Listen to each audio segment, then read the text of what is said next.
I'm resident of Collinwood for YouTube, Joel Sains. That's my buddy Gordon Dymowski. It's my buddy Patrick McCray. We're here to talk about the potential of Christopher Nolan rebooting The Prisoner. Um, so, guys, I have a question. I have lots of questions for you. Question one: what's something you specifically want to see? Let's say Nolan does this. What specifically do you want to see from Christopher Nolan from a creative standpoint with this product? I got stuff to say, Gordon. I know you do. Who you want to go first? Why don't you go first, Patrick? Because I think you and I are pretty simpatico. I want to see uh I want to see a minimum of revisionism. I want to see the Alex Ross version of The Prisoner, in that, because he shoots everything in 70 millimeter and so on and so forth. It'll be very, crisp and detailed and so on. I want to see what those sets.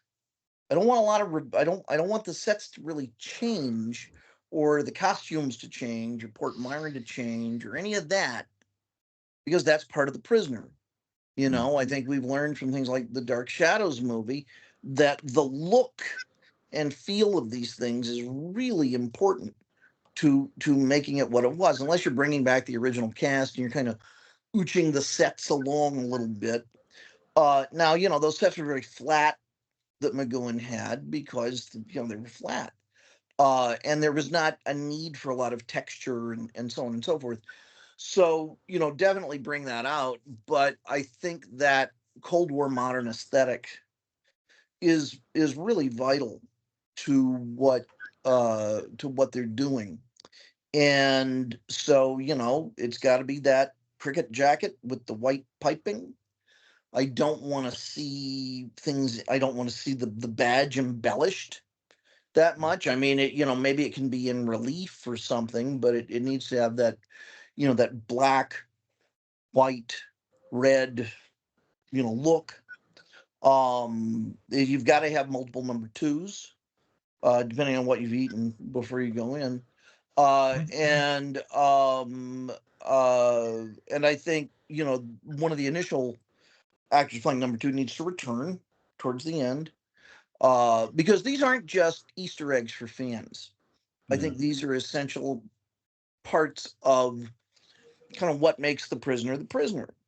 I want a portrayal of number six as a troubled absolute, as kind of the good side of the Rorschach, Mr. A kind of figure, Mm-hmm. that McGowan had. I want this to be something that, if Patrick McGowan were to watch it, and acknowledging that he was at an age where he couldn't really play number six, or it would just be weird, I would want him to say, if I were in a creative position in Hollywood right now, um, this is what I would have made. I'm very proud of this.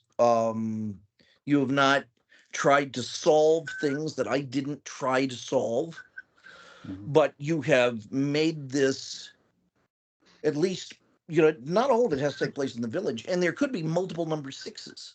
I don't know. Uh, but not, but nevertheless, this is what the prisoner is supposed to be. This is asking audiences of today the questions I was asking back then, just in a form that they can access. You've got to have Ron Grainer's music. You can have modern orchestrations and things like that. That's fine. Hans Zimmer or whatever. 101 strings and electric guitars, but it's got to be ba ba ba ba ba ba ba ba ba. It's got to have all of that. You've got to have a spherical rover. Rover's got to be, and I would really have Rover be a practical effect. I would not have Mm-hmm. some stupid CGI Rover. And the fortunate thing is Nolan likes practical effects. So I like that. First blush, those, and you do have to have a little person as the servant there. I think that's important, just because it's not a case of let's trot out someone who is different and kind of automatically surreal, which has come up in several movies where dwarves complain about the fact that what you wanted it to be dreamlike, so you brought me in, thanks. um but nonetheless, uh this miniature person who is treated as an afterthought, which is kind of the way that the village treats people, all people of all heights. I think that's a visual metaphor that's important. Um, so those are the things. I am much more concerned with what he doesn't mess with, what he gives us, because there is a tremendous confidence in Patrick McGowan's taste, and I think that's important. Gordon? I think following along with that, I would like to see the production design remain the kind of Spartan simplistic of the show. Like, I don't want there to be the panel and it's like all 21st century technology. I want it to have a feel that it's not antiquated, but it's not super high tech. I want an avoidance of kind of contemporary espionage cliches. Like, this is not Mission Impossible. This is not John Wick. This is about a guy who knows something and he's being persecuted and trapped because he will not admit out loud why he did something. I think it needs to also focus on themes around the individual and society. This could easily go into a very cliche kind of anti-tech rant or anti-progress rant, when it's really about how a person asserts himself against societal control. I think you also need, if you're going to do a 21st century version of The Prisoner, you really need a kind of forcefulness that the series had.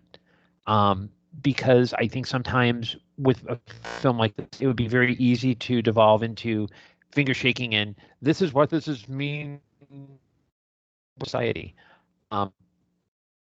And let's see, what else does he need? I think this movie, if you're going to do a 21st century take of The Prisoner, you really needs that it is both timely and timeless in the same way that the series is.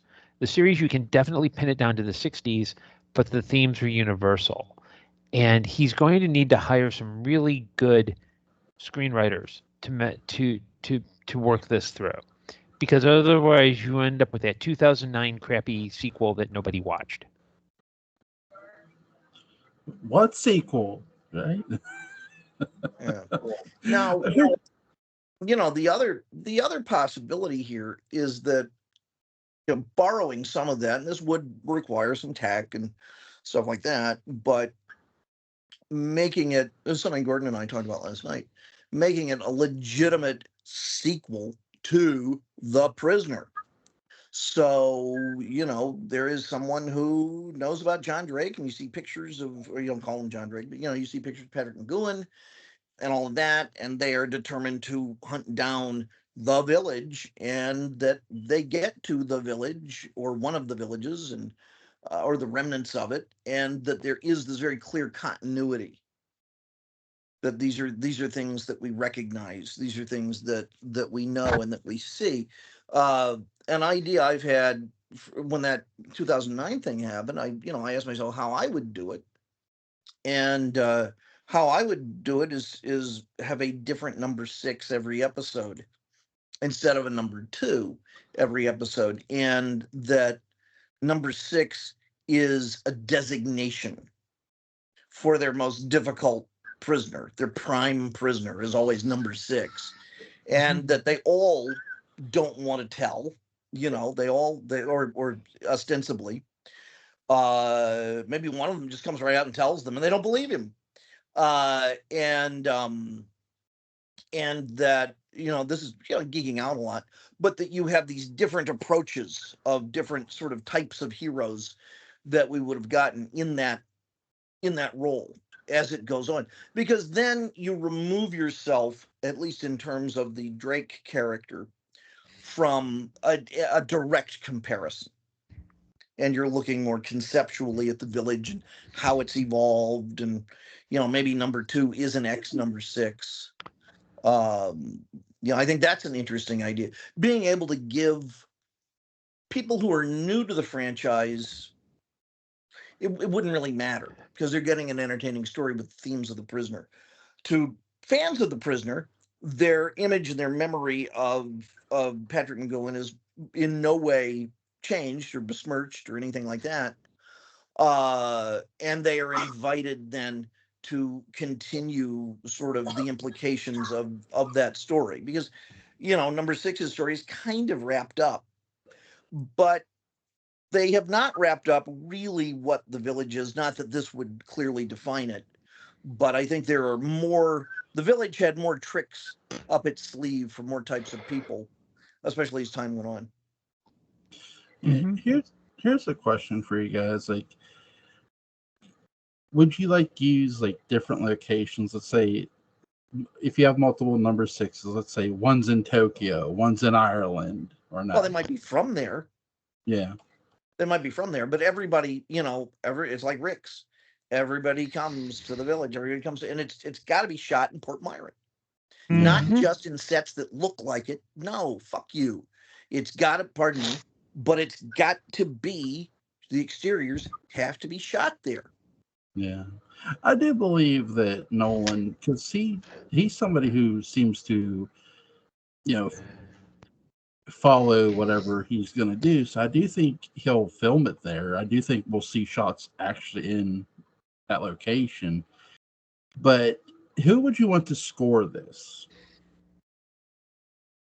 I don't know a lot about contemporary musicians or people like that, so I don't know. But it's got to be someone with Ron Grainer's sense of insouciance and respect for Ron Grainer and respect for his music. Somebody I'd like to see score this would be Alan Howarth. Yeah, why not? I've always enjoyed his Halloween scores. I think he's really good. I know a lot of people don't like Halloween 2 score. I love it. I love how he uses the organ. It's really cool. It was different from John's for sure. What was John's organ like for you? Well, he didn't use an organ. He used a piano. But and really, Howard uses synthesizers too, like John did. But his is more organ based in Halloween 2, where if you hear the original Halloween, if I can find the original, and because Halloween 2 is easy to find for a theme, I would love to see Alan Howarth do it. But I do think there's a lot of great composers out there who could do it easily. Did Alan Howarth, I'm not that familiar with his scores. Did his organ really swell as the action went on? Well, when you watch. When they play when Michael bumps into that kid in the street for Halloween 2, when he's carrying the boombox and you hear the cue, I really love how it picks up. And then you're watching him walk. They're doing a tracking shot of Michael Myers. Dick Warlock, who's one of my favorite Michael Myers ever, is walking to the hospital. It's a great scene. If I could find it on YouTube, I'll share it to you guys. But it's really cool. So, Gordon, is there somebody you'd like to see? I'm sorry. I really, I don't know if there's a particular, composer.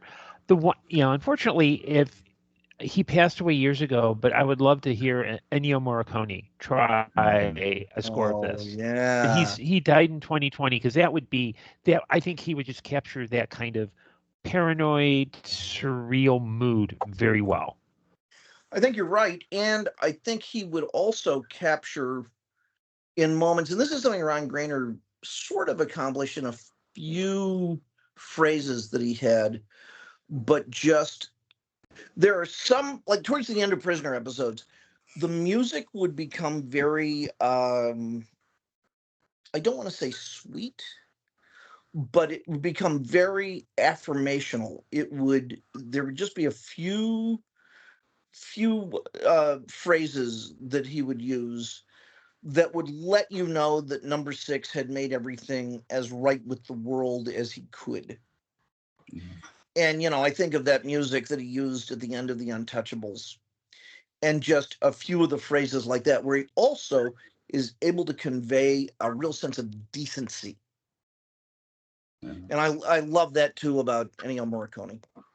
Yeah, great composer. Great. What's you guys' favorite Morricone score? You got one? Untouchables. Once Upon a Time in the West. And they're 3 great scores. I mean, all 3 of them are marvelous. I would happily listen to any of those. Yeah, they're all great. Great composer. He composed for John Carpenter's The Thing. Another great score.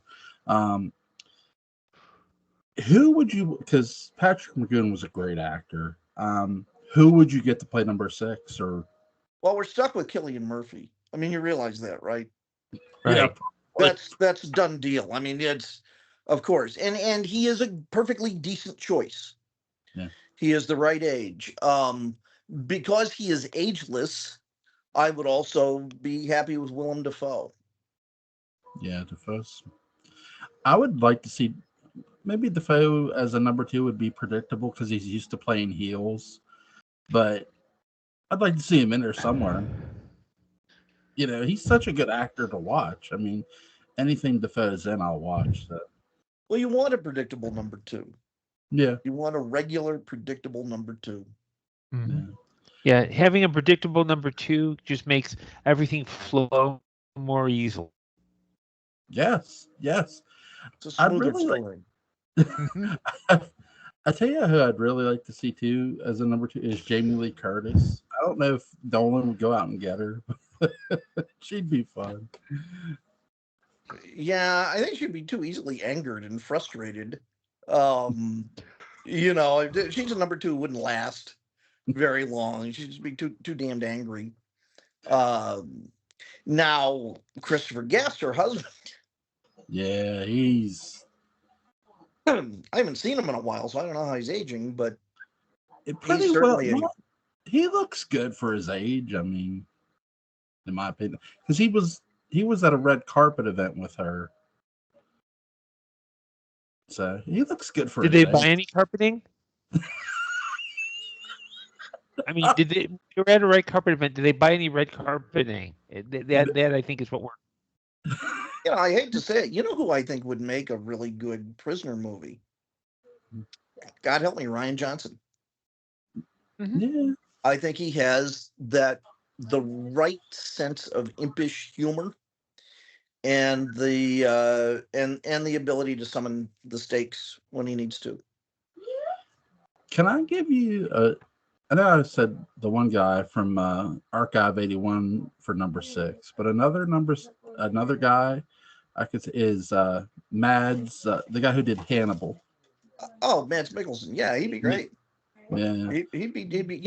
This is the part where you get the guy who normally plays bad guys to play a good guy. Yeah. So I'm trying to think of another question. You want that sense of danger. Mm-hmm. Yeah. Would you? I know, like, The Prisoner was set in the 60s, but it was set at, like, I guess, real world stakes. Would you set this one in an alternate reality at all, or not?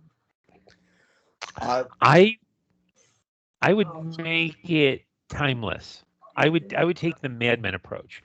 Maybe use 60s style, but there's no link to a time period. Because I think that's how why I think The Prisoner has stayed so current. That even though, yes, a lot of it is based in 60s values, I think once you introduce, like the moment you have like a PC or a smartphone come up in The Prisoner, your brain goes, okay, wait a minute, they could be out in like 5 minutes, make it timeless, and really emphasize the fact that maybe in the village technology doesn't work the way it does. Well, they've limited you to this weird, to these weird boxes that have music that comes out of them, but there are no switches. There's no apparent source of power. And I love that about it. The prisoner's automatically in some sort of alternate universe, or they just have access to technology that is so beyond what we have now. They can make it look like anything, really. That timelessness, even in the cars that you see, that Lotus, which I guess was sort of a contemporary Lotus, but it had such a weird race car styling that not Formula One either. Well, it was a kit car. Pardon? It was a kit car. You actually had to put it the car that the prisoner drove. It was a kit car, so you had to put it together. So that in England still to this day, so many of the the cabs and the more formal cars do have a very old styling to it, which even in the opening credits that takes place in contemporary England, sort of, kind of.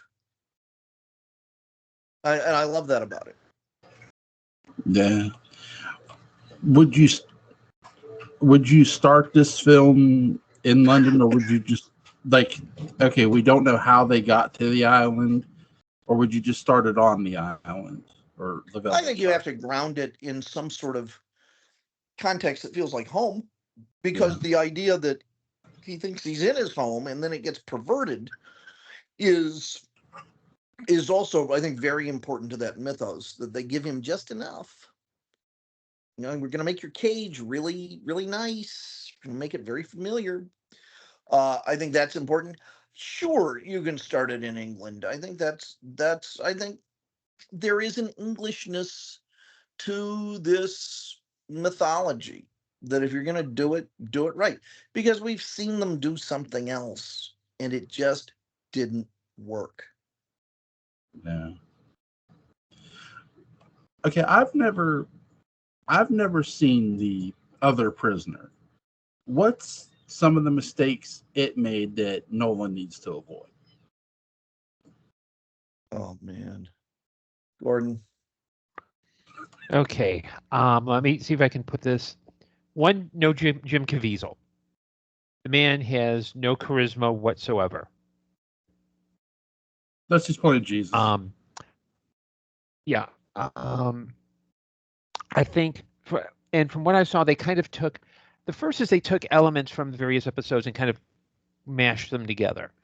I think if Nolan's doing a movie, it's got to be a kind of done in one kind of beginning to end. No.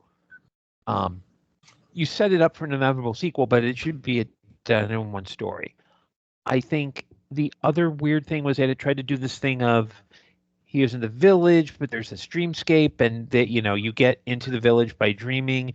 And I think it really felt. And the other thing is the ending, where, and I'm going to spoil it because I think it deserves to be spoiled. In essence, number 6 becomes the new number 2, and the woman who was like his ally starts crying because he basically corrupted. He basically, instead of being the I'm not a number, I'm a free man, he's like Homer in that one Simpsons episode. I'm not a number, I'm number 5. I'm number 5. What a letdown. Totally just I didn't know about that. See, I didn't make it that far. I got about 10 minutes into the pilot, and that was it. I was done. I read it on Wikipedia. I figured I pulled a. I can only stand like maybe the first 15 minutes, and then I was like, I took a page from the Joel Sain School of Scholarship. I'm sorry, Patrick, but I have to be honest. I know.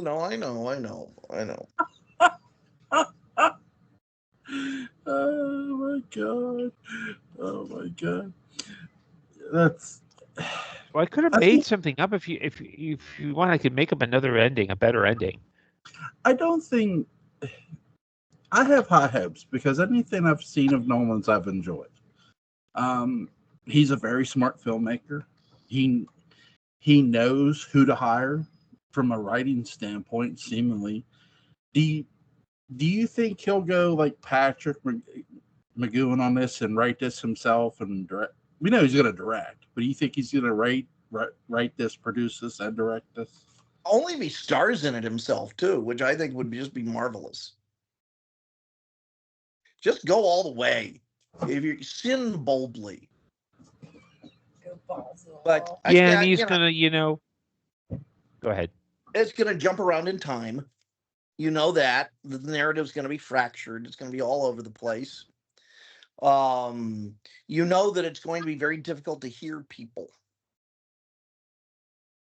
His sound mix gets worse and worse with every movie he makes, and now he's saying, "Oh, I meant to do that," like Pee Wee Herman, So yeah, we're gonna have that.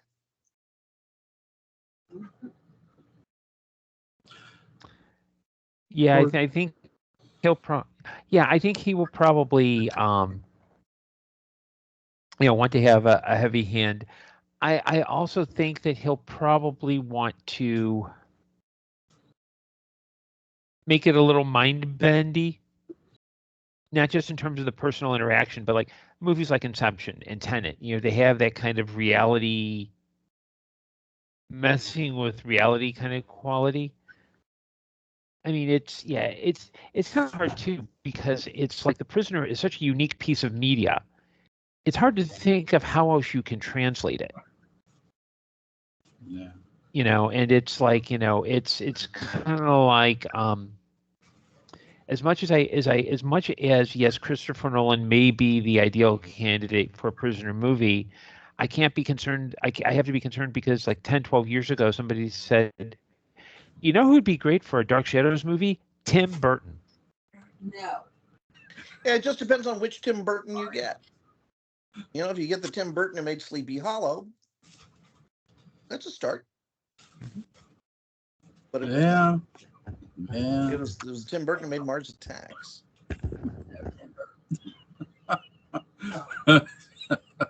Tim Burton's Halloween Ends. I figured I really wanted to insult Jules, so just throw both of those out there. Oh my God! I can imagine a Tim Burton Halloween movie where Michael Myers is coming and then Johnny Depp is coming out all aged as Edward Scissorhands. He's like, "I got more blades," and Myers is just like, and just ends it then and there. Halloween is going to a series, not a movie. It's going to be a cinematic universe, and they're going to go off of John Carpenter's original Halloween. Now, I don't want to get into that fully because I've already expressed what I wanted in the video. With The Prisoner, I do think that it would be really interesting to. You don't have to necessarily do things exactly the same way as the series did, but something I would love to see is don't show Rover right away. Build to the, hey, if you try to escape, not going to happen. And have somebody be like, where the prisoner, you saw the people where he goes, stop, and everybody stopped, where have somebody not stop at all and try to run, and then you see like Rover, Sure. would be terrifying. Sure. Mm-hmm. Now, would you have a shot of number 2 in bed smoking a cigarette with great satisfaction? You pan over and there's Rover kind of quivering in bed next to him. Only if you're Malcolm McDowell. Yeah. Or maybe you have like a Rover, but that's painted red, and number 2 says, Red Rover, let number 6 come over. It attaches itself to number 6's nose, and it just has to walk around with it the whole thing. Well, can I tell you this? the one thing I want to see in a Halloween series. Honestly, I would tell you both this. Okay, pick it up from the night of 1978, and since nobody knows Michael's out, because it's not publicly known that Michael escaped. Because remember, Loomis tells Brackett, keep your eyes open and your mouth shut. Don't tell the public. Well, it's Halloween. Here's other teenagers babysitting. Here's this girl. She sees a siren go down the road, down towards Orange Grove. She opens the door, thinking nothing of it, and there's Michael. Comes, just stabs her, and goes in to kill the kids. To me, that's something I want to see. That kind of terror. Okay, he's out there now. He's back out stalking. Like nothing. Okay, so what? I didn't get Laurie Strode. So what? Fuck it. Because Laurie Strode's not related to him. There's no, that's just me. With The Prisoner, I want Cillian Murphy's a good actor. You ever see him in Red Eye? That was like, I enjoyed him in that, and I enjoyed him in the Batman movies, the Scarecrow. Mm-hmm. I have not seen Oppenheimer yet. I get that that's a movie him and Nolan had great success with. In terms of Batman, would make a great number 2? Christian Bale. Yeah. Yeah. I think maybe Danny DeVito could be the Leo McKern number 2. In spirit, not in terms of actual. Yeah. I don't. He's lost a lot of weight, but he's the actor I'm thinking of. Oh my god, the guy who played. The guy who played Fred Flintstone in the Flintstones live action movie. I mean, John Goodman. John Goodman. Yeah, John Goodman. Yeah. Oh, I knew somebody was. Good job, huh? Yeah, especially if they hire any of the 2 dweebs from Big Bang Theory to play number 6. Only because I'd love to see John Goodman torture those little twerps. I hate them. Is this your homework? In fact, if Nolan, if Nolan does a movie and it turns into a TV series, I think it should be an anthology where annoying actors come in and they get tortured for an hour by number 2. It's like one week it's Kevin Sorbo, another week it's Rob Schneider. And another week I saw the 2 of them in a production of Beckett that was not to be believed.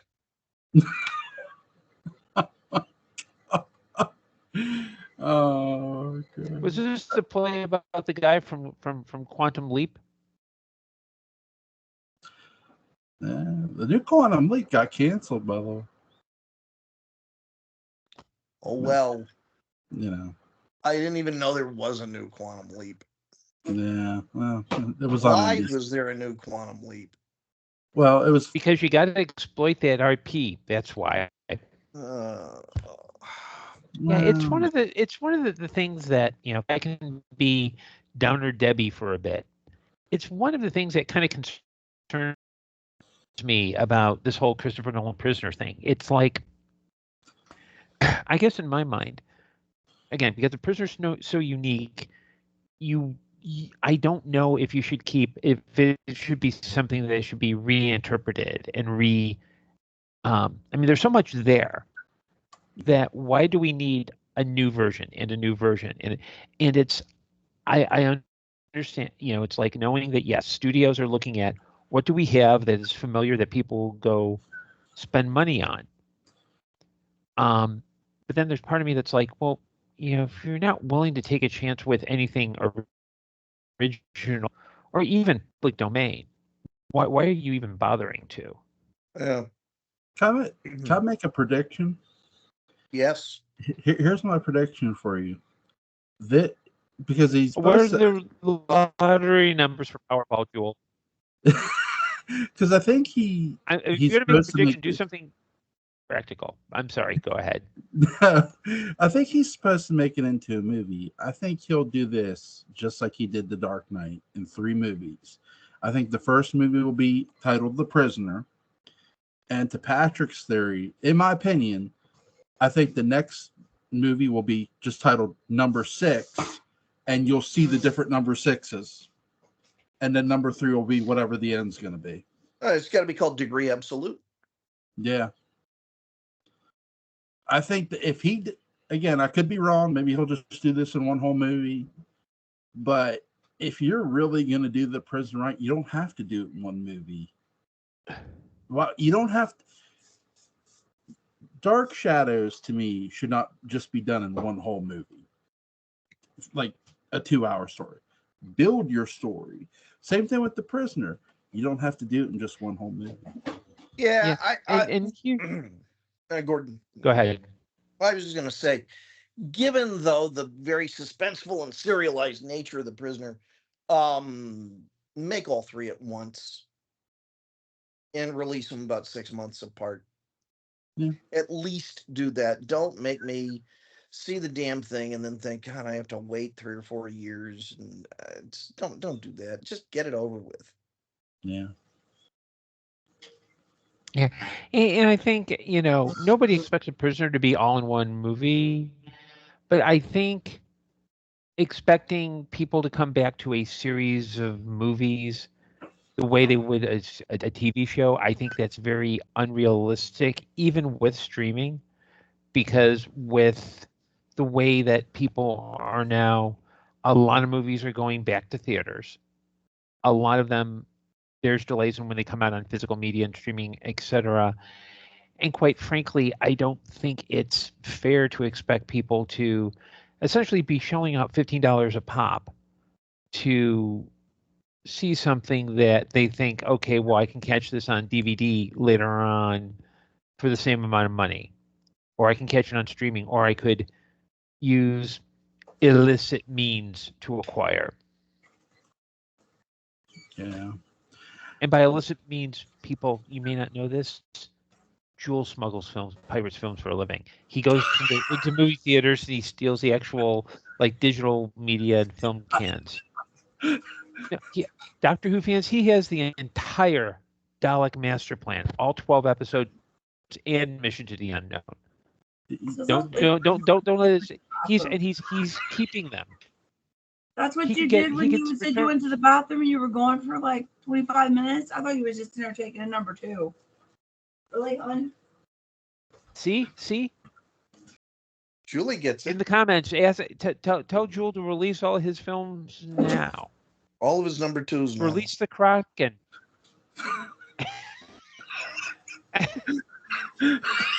Yeah, release the Kraken. Yeah. Oh, that's what we call it now. Yeah, the Flowers Kraken. Yeah, it's about it. Is that what you call it now, Joel? Yeah. Releasing the Kraken. Joel has the entire run of Jack Parr hosting the Tonight Show. So you old people, you need to get on him as well. Yeah, that's why it's not going to Pluto. I have it. God damn it, now. I knew it. I knew it. Guys, is there anything you want to add about this before we go? I'll say what I've said about my fears when I hear a new Dark Shadows series announced or something like that. And I have total faith in Mr. Perry, so this is kind of going back a few years. But every day without a Prisoner movie is a day without a bad Prisoner movie. And sometimes it's just nice to leave something alone. Alan Moore said, not everything has to be a movie. Sure. Yeah, I know it's a little bit of a downer, I guess, but it is in praise of what Patrick McGowan accomplished. Mm-hmm. Yeah, and sometimes I'd rather have a set number of something that is perfect than seasons and seasons where it turns to drag. I mean, give me all 1,245 episodes of Dark Shadows, and the revival series. I'll take the 17 episodes of The Prisoner. I don't need 20,000 other Prisoner movies. Yeah. I'd rather it be perfect the way it is than to very never quite get. Exactly. Yeah. Joel, you look confused. Well, can you repeat that? You broke up there. I'm sorry. Oh, okay. I'd rather have something that is short term and perfect than have to do.